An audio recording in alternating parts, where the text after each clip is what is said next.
Hey, it's more of this. I probably gotta get through these faster, because this is gonna be like 1,000 episodes at the rate I'm going. Revolutionary Girl Utena. This is a show that's fucking mad, fucking insane. There's so much shit in this show, man. It's like the most shit in a show.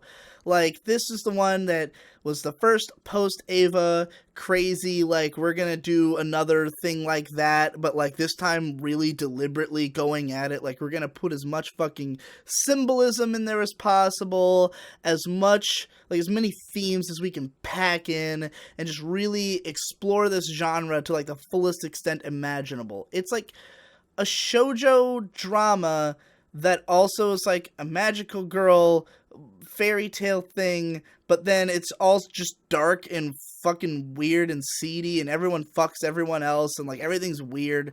Um, it's intense. A lot has been written about this show by other anime bloggers, and I'd love to cover it one day. My biggest question is I don't know really how I'm going to feel about this show, because I felt weird about it when I watched it. This was a series that I had initially given a 7 out of 10 because it's 39 episodes and there's lots of repetition and like stuff that's just kind of weird, and I don't know how to feel about it. Like, every episode has the same like minute long build up to a fight, and then fight scene, and like the it's kind of structured like a magical girl show in that like the early part of each episode is the interesting part where you're like getting to know characters and like going through the story, and then the later part is mostly about this battle and sort of resolving the conflict. But the battles are so fucking weird because it's got this bizarre music, and just the overall tone and feel of the show is like, it's not quite like anything else, and it keeps getting weirder as it goes. Like, it keeps getting more and more like the fabric of reality is falling apart around you, as the story gets more in depth. And parts of it are confusing. There were parts I just didn't understand at the time, and I think part of it was that I was literally too young to get it, because I watched this in 2007. And yeah, I don't know, I had a lot of mixed feelings about it. But then when I was reading analysis of the show by other people, that was what increased my appreciation for it and made me think, okay, well, clearly there was something going on in all those parts that I didn't recognize. But I still haven't rewatched it. So, and then I saw the movie, which I absolutely loved. And we'll probably get to that later on this list. So, like, I'm sure I will like the show. I just don't know how much.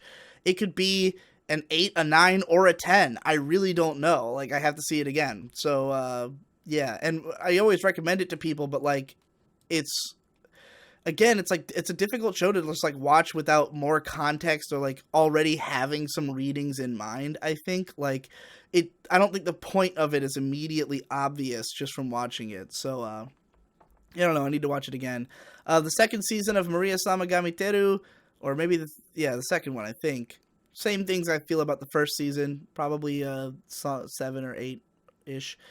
Aria the Animation. So this was like the biggest Iyashikei show. This is the one that like the most people give the most credit to, and for good reason, because the setting is so fucking beautiful. It takes place in Neo Venetia, which is a version of Venice that's on Mars. The main characters are gondoliers. It's very laid back and chill, but like the characters are really memorable. The world is really nice to look at, and it's very soothing. And as the seasons go on, it develops more of an ongoing narrative. It has some dramatic parts in the later seasons, and the few episodes I've seen of season 2 I was really into. Season 1, it was another one of those weird things where I watched the whole thing because it's Iyashikei and that was really hyped in the community I was in, but it wasn't really my kind of show. Like, I struggled to get through it because I would always be like passing out watching the episodes, but I did really like the characters, so I think I gave it like a 7 before. I'd probably still give it a 7, but I want to watch the rest of it because the parts of season 2 I've seen, there was a few episodes that have really stuck with me. Like episodes 2 and 4 of season 2, I'm a big fan of, and I'd like to watch the rest, but it's also quite long. So the combination of being slow and long across all the seasons is why I haven't gotten around to it again. Quino's Journey. This is a show, when I first watched it, I really liked it. Over time, I've come to think that it's probably somewhat overrated. Like, it's often talked about as though it's like an all-time classic, and it's coming back now, so people are getting excited about it again. But I think it's very hit or miss. Like, it's another episodic adventure series. This one is just this girl and her talking motorcycle, and they can only stay in town for 3 days, and they go to all these different places and like explore. And each place they learn something about human nature from being there. And sometimes there's a really interesting tidbit, something really interesting to say about human nature. Sometimes not so much. It can be really slow and plotting, and not every episode is interesting. So like, and also like while the art design's pretty nice, the artwork is not all that great. So like, I don't know. At the time, I think I gave this like an 8 or a 9. I don't know what I'd give it now. It's been way too long since I've seen it. Maybe it's a lot better than I remember.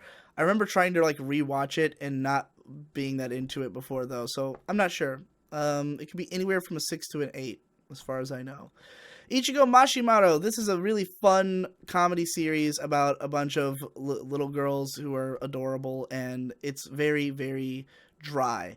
The manga in particular, like the anime and manga feel pretty different because the manga really focuses on like this ultra dry comedy, like almost like there's not a whole ton of dialogue. It's often just like a facial expression is the joke, or just like the weird timing of panels. The anime is not as dry.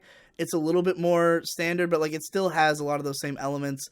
It's got an interesting rhythm to it. I would say that's the biggest difference between Ichigo Marshmallow and other like comedies about dumb girls. Like you could compare this to something like Yuta Yuri, but that show I feel takes a much more standard approach to the comedy. Ichigo Marshmallow feels a little weird and off kilter in its timing, and I really love the characters. Nobuo Ito was my fucking waifu for a very long time. I'd probably give this an 8 if I watched it again, which I think is what I gave it before. Still stays there. And then Comi Choo, which is a similar kind of show. It's another one about 4 girls, and it's a comedy, but this one's way more imaginative. Comi Choo is really interesting because it's about a middle school girl who suddenly becomes a god, a Shinto god, of like the god of being a middle schooler. Because in Shintoism, everything has a god.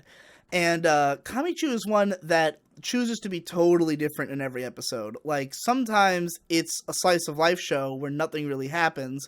Sometimes it's like much more of a adventure fantasy thing that really explores like what being a god entails.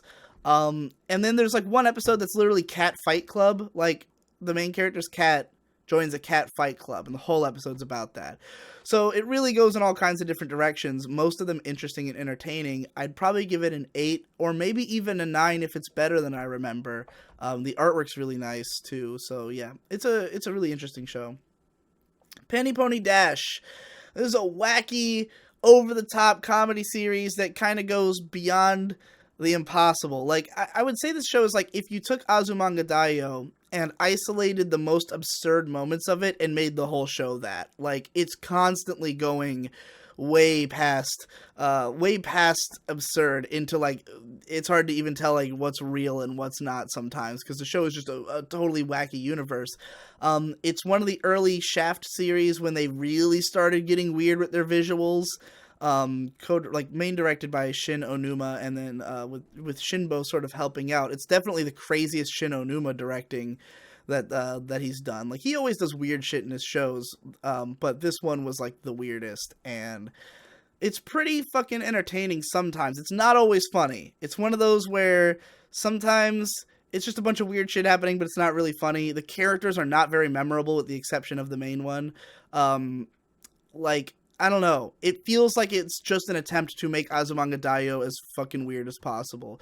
But I'd probably give it like a 7 if I saw it today. I'm just betting. Pokemon, the original. And by the original, I mean all the way up through Johto. Because funny thing about the Pokemon anime that me and my brother realized more recently, which we hadn't really gathered, because I kind of missed a lot of Johto while it was airing. Like, I didn't end up seeing the majority of it. I kind of lost interest during the Orange Islands, as I think most people my age did, because by then the show had been airing for years, and they were changing up the characters, and it just got weird. And then I saw parts of, like, Pokemon Advanced Generation and all those other ones, but the funny thing about it is everything up through Johto is one show, and I actually think that Ash has a complete narrative arc across the original Pokemon. Like, if you want to see the sort of, like, ending of Pokemon, like what he becomes, I think this series kind of did it. Like his rivalry with Gary gets completely fleshed out. Gary has a full arc. His relationship with his Charizard, that's like a big deal throughout the show. Like all those things kind of wrap up by the end of the original Pokemon, but it's hard to tell because who the fuck has actually seen all 276 episodes of it? Nonetheless, I mean, Pokemon was my favorite thing as a kid. It was my favorite show, my favorite franchise. I was way obsessed with it. I can still easily watch the early episodes and have a good time. Actually, the way I've been pseudo rewatching the show is through Adam and Merc, which is a show that Your Movie Sucks has, where him and his friend have been watching each episode, and then his friend edits it, like their commentary, into like a 6-minute funny video. And that's a really entertaining way to watch the show. It comes out extremely infrequently, but yeah, I mean, Pokemon, I will always have a soft spot for. I love the current season of the show. I love the Black and White series. So, like, I'm going to say I'd probably give it like an 8. Just, I mean, you call it pure nostalgia, but, like, I still fucking get down with some Pokemon. Digimon Adventure, meanwhile, I don't remember any of. I watched this, like, while it was airing on WB. I watched the reruns. In like 2000 or 2001 or something, and like I got into it briefly. Like there was a time where I kind of thought, oh, Digimon's really cool, but then it just didn't have the same impact on me that Pokemon did. So I just didn't continue like caring about it. So I really don't remember almost anything about Digimon Adventure. I couldn't possibly score it. I always hear it's fantastic. Like I know people who are big into Digimon, so I'm sure it's good, but you know. Infinite Revius. This is a great show I've recommended recently. It's a really hardcore drama in space about a bunch of kids who get abandoned on a space station, and they have to sort of form a society there, and the process of forming a society leads to all kinds of dark and fucked up stuff to happen. It's got a great hip-hop soundtrack that I think sounds nothing like anything in anime that I've ever heard. It's really interesting. Pretty good artwork in spite of the fact that all the characters have same face because of the character designer. That's just his style. He's the same guy who did Gundam Seed. And, yeah, like, it's just good. It's a good drama. And it resolves well. Like, it has a complete story. It's one of the few 26-episode shows for the early 2000s that actually just tells a complete story and never falls apart in the process of doing so. I'd probably give it like a 8 or a 9 if I watched it today. Legend of Duo! Legend of Duo! You guys might not know this, but on this channel, if you go back far enough, I did a dub of this show. I only did the first 2 episodes. I've never got around to the rest. But Legend of Duo is one of the worst anime ever made, to a hilarious degree. It's like awesomely bad, because each episode is 5 minutes. It was literally made for cell phones. It's a BL story about vampires that is just completely inane and stupid. It's like, it tries to be really edgy, but it feels like it was written by a teenager. Like, it feels literally like something that a teenager wrote, and, like, in an attempt to write, like, a cool, edgy story about gay vampires. But it's really bad. It doesn't make a whole lot of sense. The story jumps all over the place. The animation is barely existent, and when it is there, really bad. It repeats a lot of the same animations. It has like one song in the whole show that plays over and over again. But the funniest thing about it is that the main character is voiced by Tomokazu Sugita, who's the voice of Gintoki from Gintama and Kyon from Haruhi. He's like one of the best voice actors ever, and he's just in this cell phone show.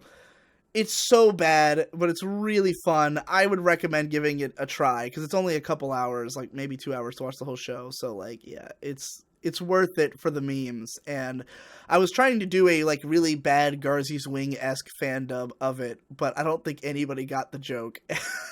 Nobody cared. Koikaze, this is the ultimate incest anime. It's an incest show that actually takes itself seriously and is like a dramatic story. It's about an older guy. He's in like his 20s, and he falls in love with a younger girl who it turns out is his sister that he hadn't seen since she was a baby. And it explores their relationship, man.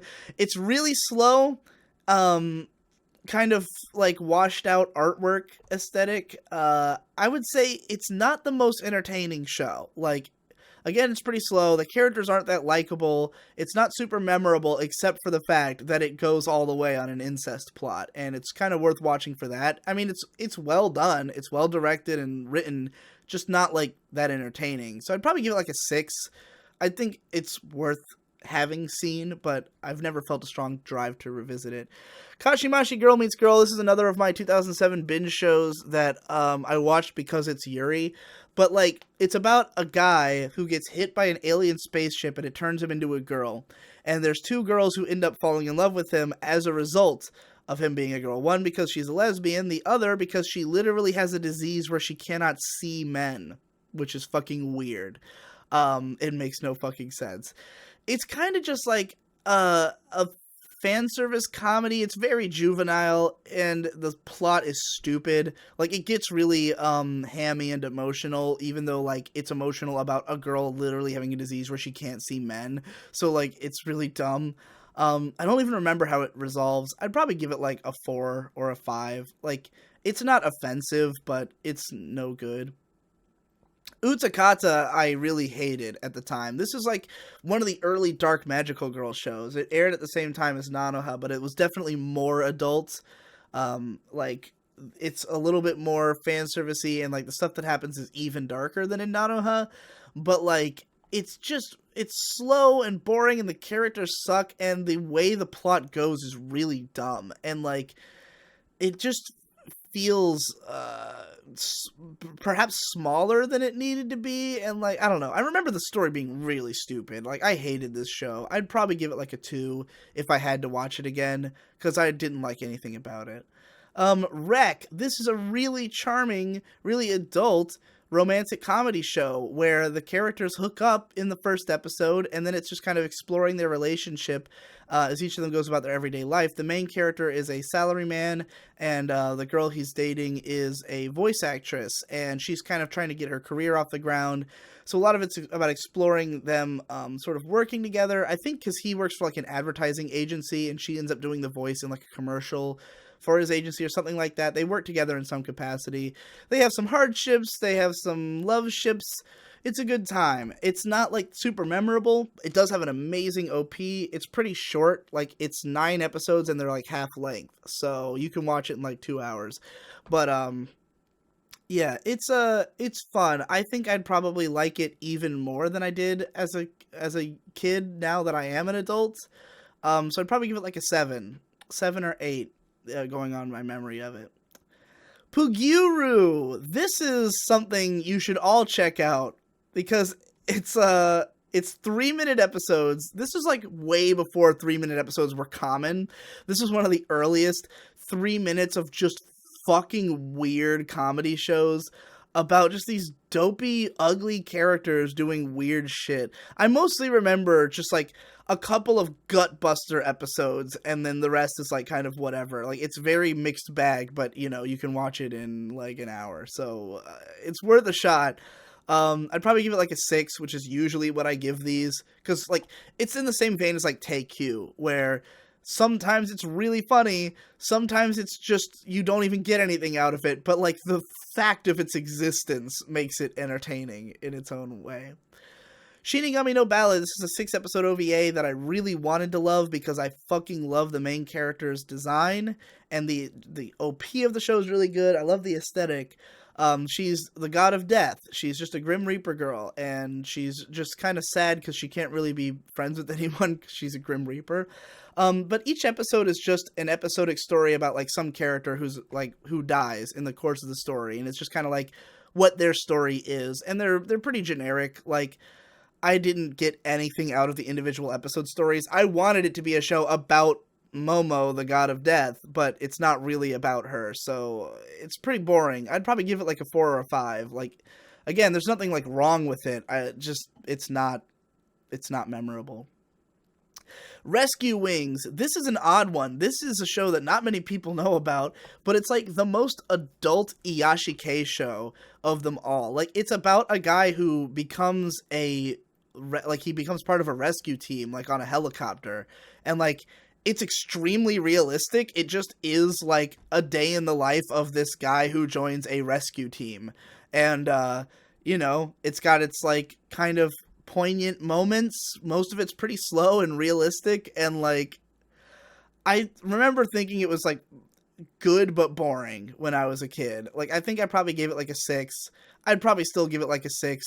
I don't know. I don't know if there was more depth to it than I realized at the time, but like I know some people who really appreciate this show just for being like, you know, a grown-up show that's just like about life. About life as just being a person, you know. Then we get Nia Under 7. This one's a real mixed bag of good and bad ideas, and it's kind of all over the place in a similar way to Futakoi Alternative, because it's about this girl who's just like a college student who's really fucking poor, and she lives in a shithole apartment, and she's broke, and there's this alien girl named Nia, because like aliens have basically invaded Tokyo, but they're just kind of there, like they're just a part of life. This is another like Iyashikei sort of show, but like she is like the lowest rung of alien society, so everyone's basically racist against her, and like aliens really hate her. But she's also like an obnoxious brat, so she's like a totally unlikable character, even though you do kind of feel for her in the fact that she deals with these you know, these problems of sort of classism against her, if not racism. But like the first episode of the show is like a wacky spastic comedy, but then after that it's mostly an Iyashikei, and like every once in a while there's an episode that's a little bit funnier or more wacky, but like as it goes on it mostly gets really somber and kind of depressing, and it's just about this girl being fucking poor and nothing in her life going right, and it just kind of hurts. And then it wraps up like with another kind of wacky comedy episode. It's really odd. The production values are garbage. So like I think it's an interesting show. I think it's worth checking out, but like not necessarily great. I'd give it like a 6 probably. Arjuna. This was briefly my favorite anime of all time. This is a really out there new age show that's like it's almost like a lecture that also happens to be a good show. Basically, the main character is this girl who gets into an accident, and she is, like, reborn as, like, an Indian, like, Vishnu god or something like that, or Arjuna, I guess, and, like, she it's kind of treated like a magical girl power, where, like, in each episode she'll transform and fight a monster, but, like, most of the show is episodically about like different themes of how humanity is destroying the planet, and like getting back to nature and stuff like that, and like recognizing all the problems in our society, some of which are like there's one episode that's all about how fucked up our education system is. That one I definitely feel very strongly about. But then there's one episode that seems to have like a vaguely anti-abortion message, which is, it's a really interesting episode, but I don't necessarily agree with it. I'm just like, oh, that's fucking weird. There's like, it goes in a lot of different directions in like what messages it's trying to send. It has a big epic finale, and like visually it's all over the place, because it's a satellite show, which they tend to do like shows that have sometimes look unbelievably beautiful and sometimes look like shit, and they have lots of weird CG integration, so like the show is kind of a giant clusterfuck, but it's a really interesting clusterfuck. And you know, it was my favorite show for a little bit because I was like 17 and like I felt red pilled, I guess, after watching it. But in spite of the fact that the philosophies are what you would call blue pill, but whatever. You know, it's good. I'd highly recommend it. I'd probably give it an 8. It has a phenomenal soundtrack from Yoko Kanno, one of my favorites from her. Probably my second favorite after the Cowboy Bebop soundtrack.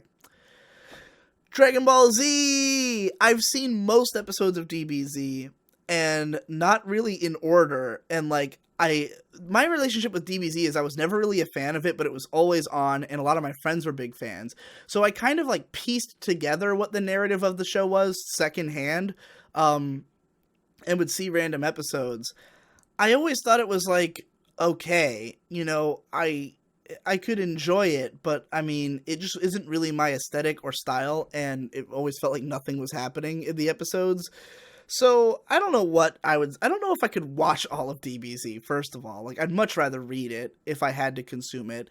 I think Dragon Ball the original is much more interesting, and I'd much more rather, you know, consume all of that. But DBZ, I'd probably give it like a 5, you know? I don't think it's offensive. I think that it's way too slow. and it definitely like goes on way longer than it needs to, and kind of flanderizes some of its characters and like the style of the narrative. But like, I don't think it is necessarily bad. It's just kind of too much.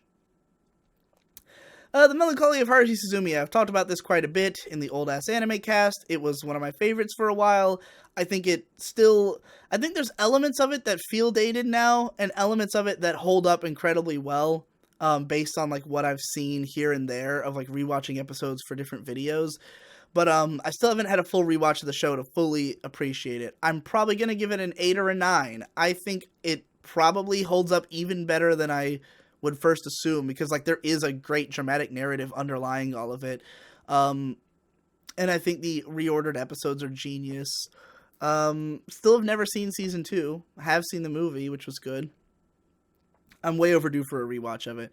Ouran High School Host Club. I was pretty into this show. Like, I really like the characters. Ouran's a show that I think, unfortunately, it's not always that funny. It can be pretty repetitive. Some of the episodes aren't that memorable, and the anime has no conclusion. It kind of goes to, like, it doesn't finish the manga. It just kind of goes to a point and stops, and, like, there's so much, like, I think the will they, won't they goes on too long, and, like, the main relationships and stuff in the show. But the aesthetic's really nice. I like the directing style. The characters are really cool. So, like, overall, I'd probably give it, like, a 7. It's on the same tier as stuff like Snow White with red hair, where, like, there's elements of it that I really love, but it's just not engaging enough of a show for me to, like, consider it a favorite or anything like that, in spite of the fact that it has things about it that I do really like. But I don't know. And I also don't know how well it holds up. It's been a long time since I saw it. Utawereru Mono! This was a fun show about, like, the main character's really cool. It's another one where everyone's really good-natured, but, like, unlike something like Snow White with red hair, which is another everyone's good-natured show, but, like, in that show there's big conflicts that happen, but they never really get, like, violent or, like, go into, like, serious dramatic territory. Utawereru Mono does that, where, like, this is actually a war story, and it's, like, about this small village kind of rising up and overthrowing these higher-up governments that are like shit. And it's really interesting in that regard. Now, it has problems such as the pacing's not that great, the dialogue's not that great, and the animation is pretty bad. So, like, it's a little slower than I'd like it to be, and I think what really carries it is just liking the characters so much and liking the sort of tactical approach that it takes, and just the unique storyline that, like, I've never really seen a story quite like this in another show. So I'd probably give it like a 6, which is what I gave it back then. It's interesting, but it's, doesn't fulfill its potential to the greatest extent that it could.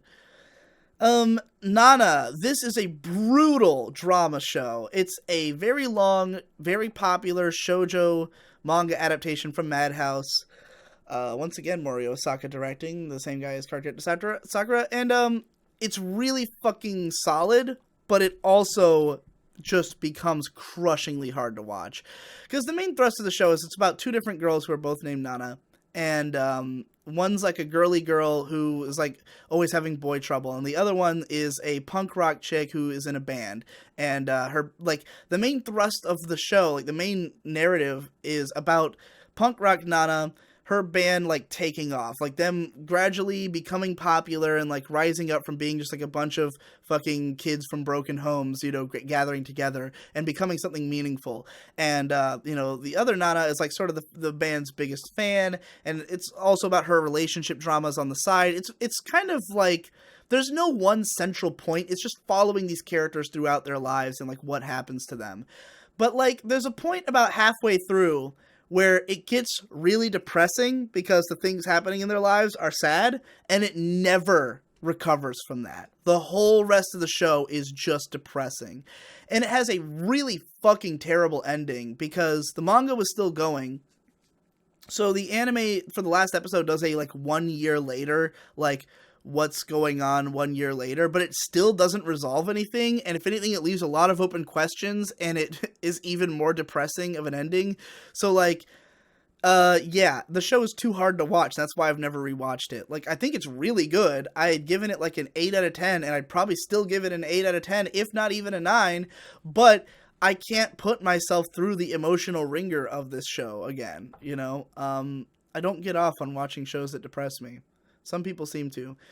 And the last one we'll talk about in this video is Simone, which I covered a lot of in my Yuri cast. It is a really interesting fantasy war story about all these young girls who are coming of age while also fighting in a war, and just like their interpersonal drama, the stuff that's going wrong with that, like, you know, them trying to grow up in this scenario that's kind of allowing them to stay in a suspended childhood, this really dramatic thing that's going on around them. Like, it is a war story, you know, characters die, there's some fucked up parts to it. It's really interesting. The production is weird because the artwork is beautiful, but it's got this like CG fusion that doesn't work very well. You know, there's elements of the show that I can understand why people really wouldn't like, but I think it's really fucking solid. I would definitely give it an 8 or a 9 if I watched it again today, because I think that the dramatic narrative is just really good and works really well. And I guess that's it for this episode of the fucking rating everything. I think I made it through 20 shows this time, so it's better than last couple. Maybe we'll do this in less than 50 episodes. Who knows?